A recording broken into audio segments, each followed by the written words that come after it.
Before I get into what the topic of this video truly is, I want to go over what Smash Bros. Rex even is supposed to be.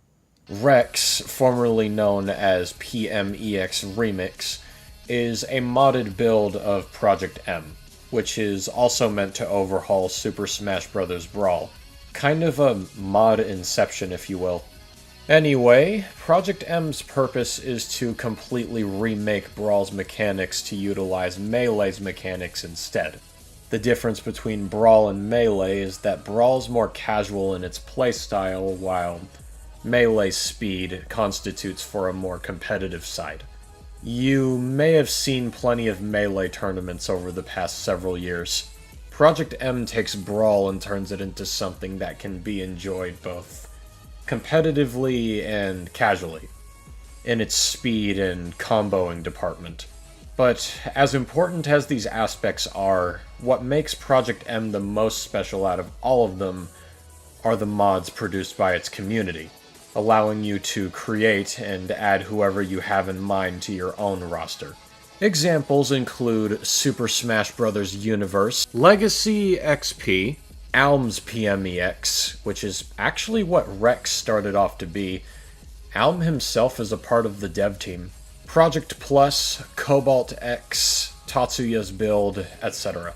I've been following Rex's development for, I'd say, over half a decade now, and the devs for it have done everything they could to make this stand out from other mods. The main problem I have with some builds is that they can be a mix of both well-balanced and broken characters, leading to a lesser fair play experience, if that makes sense. In other words, quantity over quality.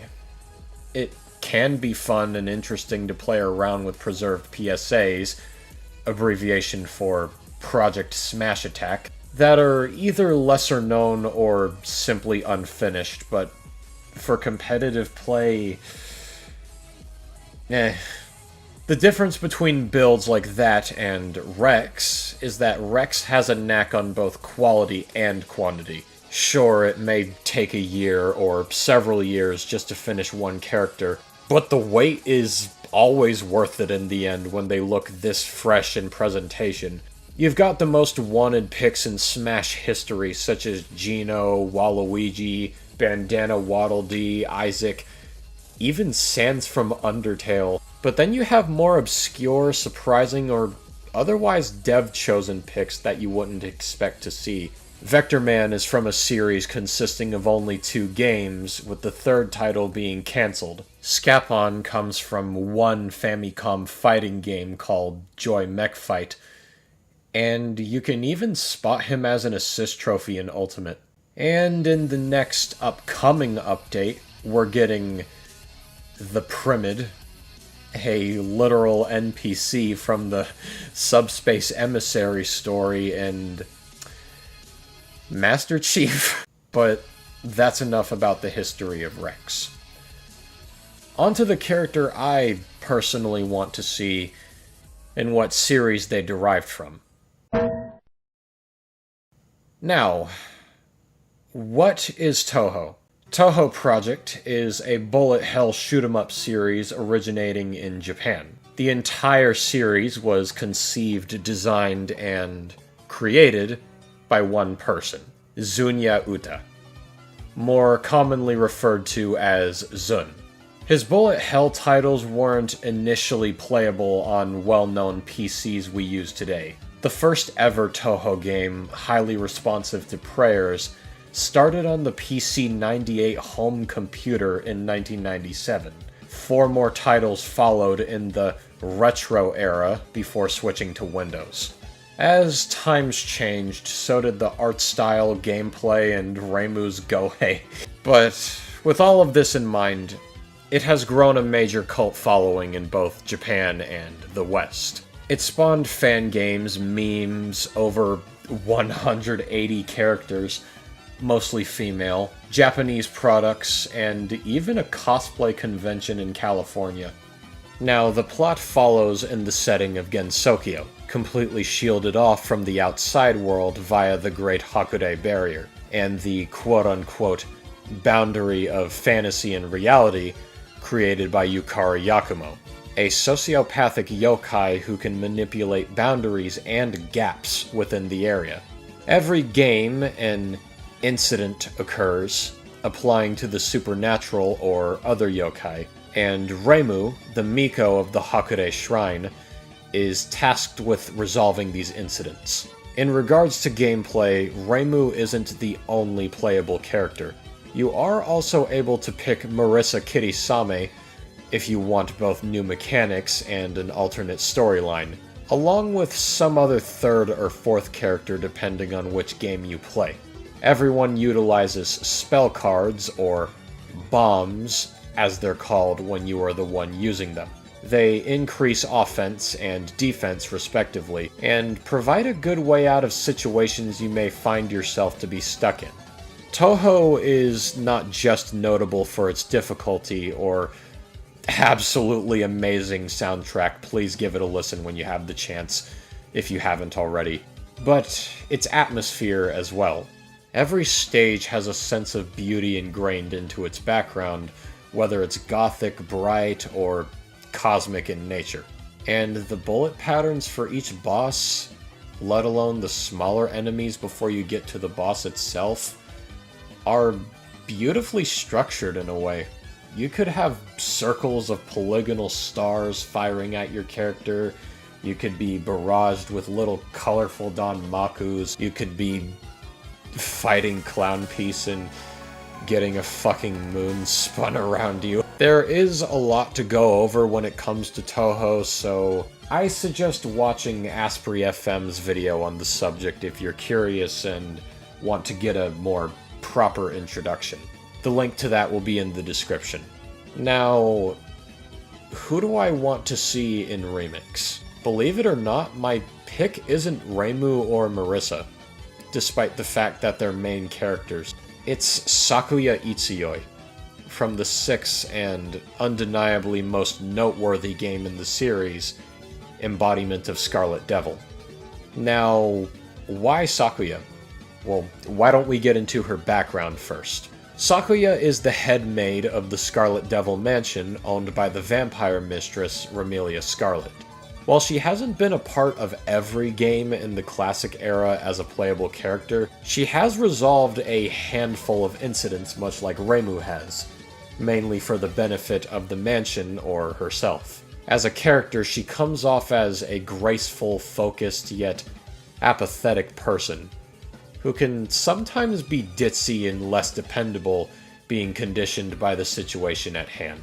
She's more polite with people she knows within the mansion as opposed to people she doesn't know, and according to one of the official Touhou mangas, she has the abilities and smarts of someone who has been alive for an awfully long time. What gives Sakuya so much potential as a fighting game character is that she is the only human in the mansion capable of space-time manipulation. This means that she's able to stop time and change things to her benefit. For example, she was able to turn the Scarlet Devil Mansion into a much roomier place to live in within a short amount of time, thanks to, well, her space-time manipulation powers. This, merged with her skill in knife handling and throwing, would make for a really fun moveset, and for interesting matchups with opponents like Bayonetta. You may be wondering why I choose her over the main characters of Touhou. The reason for this is because Smash Bros., in general, has a thing for including characters that no one expects. What if I chose someone from Touhou that surprises fans of the series? Think about it. Rex was requested to be another Xenoblade rep, but Pyra and Mithra joined instead, as a duo Switch-type fighter. Terry Bogard was a traditional fighting rep that no one would have expected to see if it weren't for the accidental leak. And Joker. Do I even need to say it? Even if we don't get one of the main two, it's still a pleasant surprise for not just Touhou fans, but Project M fans alike. Last but not least, I'd say she'd fit like a glove amongst the other traditional fighting game reps, but in a different way. Toho Project doesn't just consist of bullet hell games. It has 13 spin-offs, at least half of which are fighters. Immaterial and Missing Power, or 7.5, is Sakuya's debut in an official Toho title that isn't a shoot-'em-up. And it plays much like a traditional fighter would, but with magic. In it, everyone can turn and face the opponent once they show up from behind, much like some combo-based brawlers in the roster, such as Ryu and Terry. She also shows up in later titles that grant her a rework in her original moveset, therefore providing new visuals to work with when it comes to forming one for a platform fighter.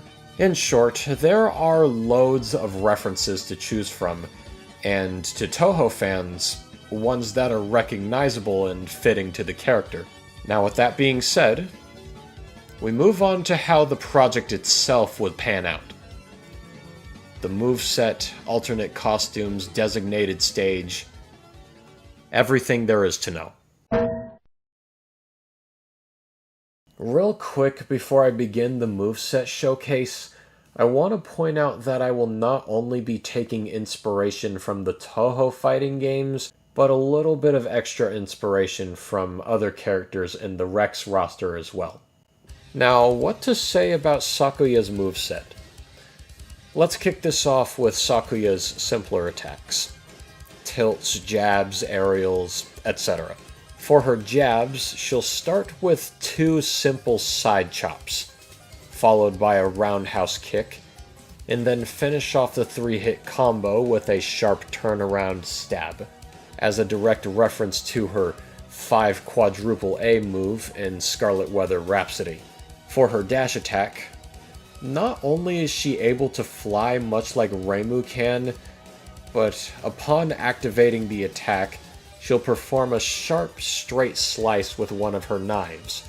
This can deal a decent amount of knockback. For her tilts, her down tilt is a low sweeping kick. Simple. Her forward tilt is a short knife swipe at a 90-degree angle. Her up tilt is her cross-up magic attack from Immaterial and Missing Power. Sakuya lifts slightly above the ground, and multiple knives whirl around her in randomized directions before disappearing. For her aerials, her neutral air spawns a circle of knives that float around her. Kind of like Alucard's neutral air, to give an example, but with a slightly bigger hitbox. Her forward air is a simple aerial kick, similar to New 13's. Her back air links to her square ricochet move from Scarlet Weather Rhapsody, which allows her to throw a knife from behind. The knife can bounce off of walls and floors, but it normally disappears when it flies off stage, hits you whether or not you're shielded, or has dealt its 2 to 3 seconds of, well, being there. Her down air has her pause in midair and do a powerful front-flipping drop kick. This can spike the opponent to death if done right. And finally, for her aerials, her up air is an aerial version of her forward tilt, just angled upward. Think Marth's up air, but with a much shorter range. Now for her smash attacks. Her forward smash is Wound Sign Inscribe Red Soul from Immaterial and Missing Power. This can be charged for a slightly longer output, but essentially, Sakuya barrages the opponent with long-ranged slices, both juggling the opponent and lifting Sakuya herself in midair. Her down smash has her throw 5 knives downward in a linear form, before bouncing off and angling back upward. The knives disappear if the hit doesn't land. Her up smash has her perform misdirection. She tosses a single hovering knife above her that splits into 2 groups of knives, each of them aiming toward the ground. Onto the specials. For her side special, she performs Time Paradox. Sakuya creates a double of herself and charges forward, finishing the move with an uppercutting stab, as opposed to a simple forward slash, before repeating said move the double made on her own. This can make for a good recovery move if you're not directly below the stage and you just want to get back on the ledge. For the up special, she uses the Vanishing Everything move, allowing her to phase out and teleport back onto the platform. If you're in a position that isn't underneath the platform, or if you're looking for a way to dodge that doesn't downsize your shield, you can activate the up special and then angle it to where you want to appear. Be careful though, as the output delay does leave you vulnerable for a second. Her down special is a counterattack. Sakuya whips out her stopwatch, and whoever attacks her while she's flashing white will activate Perfect Made. Sakuya appears behind the opponent once their counter is hit, and the opponent will pause in place before being surrounded with a circle of knives that home in on them. For her neutral special, it does involve knives again, however these knives can be charged in thirds. For the first charge, Sakuya throws a line of 5 knives, which can be angled up and down, but never directly above or directly below her. In other words, Jack the Ripper from 7.5. For her second charge, Sakuya throws 10 semi-transparent knives that spread, but freeze in place before doing so. Again, you can angle these up and down, but never directly above or below you, much like the first charge. For the third charge, she performs Ambitious Jack, which throws a cluster of knives that promptly zigzag apart.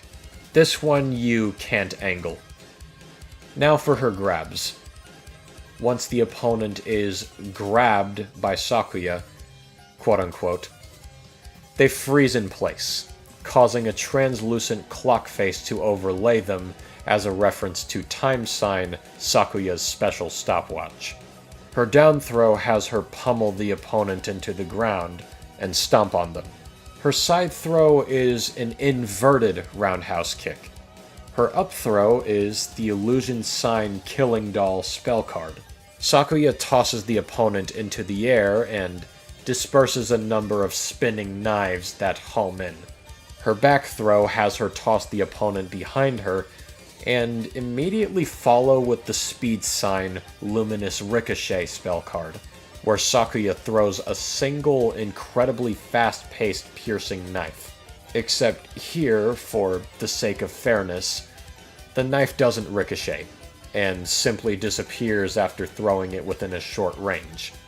And last but not least, her final smash. This final smash is a mix between Sakuya's world and the stopwatch Luna Dial attack. Before the final smash can be performed, Sakuya will throw her stopwatch, and it has to land on the opponent for it to work. Once it hits, time will be completely frozen and trapped in grayscale for around 6 to 7 seconds. This leaves the opponent completely stunned, allowing you to inflict as much damage as possible before time runs out. And yeah, that's about it for Sakuya's moveset. Now, what about the miscellaneous stuff? I'm gonna try to keep this segment shorter than the last. Sakuya's alt costumes would not only reference characters from the official games, but other fan-made titles as well. You have her 8 alternate colors from the spin-off fighters, a color referencing Dio Brando, her winter design from Perfect Cherry Blossom, or maybe even one linking back to Komajo Densetsu, a Metroidvania-styled Toho game directly based off of Castlevania. Not to mention, considering there's over 180 characters in Toho Project as of now, there's loads of ideas to choose from in regards to alts. But wait, what about her taunts? I did have this idea for her down taunt where it actually kills on input. In Immaterial and Missing Power, Sakuya has a quote-unquote bomb move, where she does a curtsy, and a blue circular aura bursts around her. This deals a short amount of damage in the original game, but here, if the opponent's percentage is high enough, What if it sent them flying? As for her up and side taunt, her up has her once again reference Dio Brando by striking his back pose. Why am I referencing Dio, you ask? Because Sakuya's world actually takes inspiration from Dio's attack. The world. Yeah, the wiki even says that she does her best Dio impression when performing it. Neat. And for her side taunt, she displays her elegance by drinking from a cup of tea. Simple, basic, but fitting. For victory-related stuff, her first victory screen pose has her seated and drinking tea, like in her side taunt. And her second victory pose has her floating in midair, the wind quickly breezing around her. Also, this is just a side idea, but there's a very low % chance that her third screen just comes up with her looking like this. As for the victory theme, it would definitely, indisputably, be a shorter composition for Night of Nights.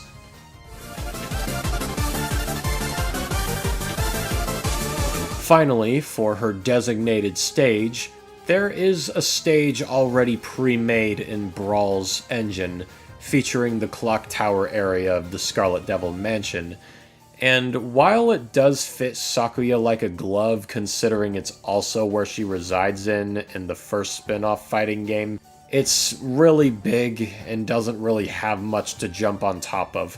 So, for my idea, the Scarlet Devil Mansion itself sits on a giant platform in the sky, but it's scaled to a degree where the mansion itself looks further away. The stage, however, is at a size regular enough to fit competitive play. Perhaps some floating platforms made of brick could be squeezed in. I don't know. And with that, our character pitch is finally concluded. Now, I know that one or more of the devs are going to be watching this, partially because I've been speaking to one of them for a few years now. And to them, as a fan of Rex who has been following the development for quite some time now, I have this to say. If you guys considered this, it would make not only me, but loads of Touhou fans very happy. Some of us have held our breath to see a Touhou character in Smash Bros. Itself, and PM is practically one of the biggest, most interesting ways we get to see it in action. Rex being the first Project M mod to have a Touhou PSA that isn't 2D, no offense to the people who make 2D based fighters, those are cool too, would be, honestly, an absolutely groundbreaking experience, and possibly even introduce a number of people from Japan or Western America to your mod, if it spreads far enough. To not just the devs, but my subscribers too. Thank you for giving this showcase a watch. I truly hope my ideas interest you in some form, and that maybe we'd get to see someone like this in the game. As always, I'll see you all in the next narration, video, whatever it may be. I love you all. Bless.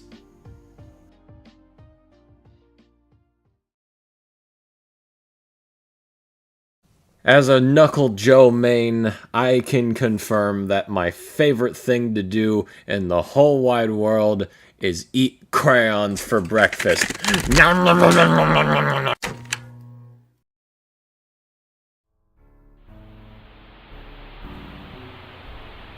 Jeez, what's the matter?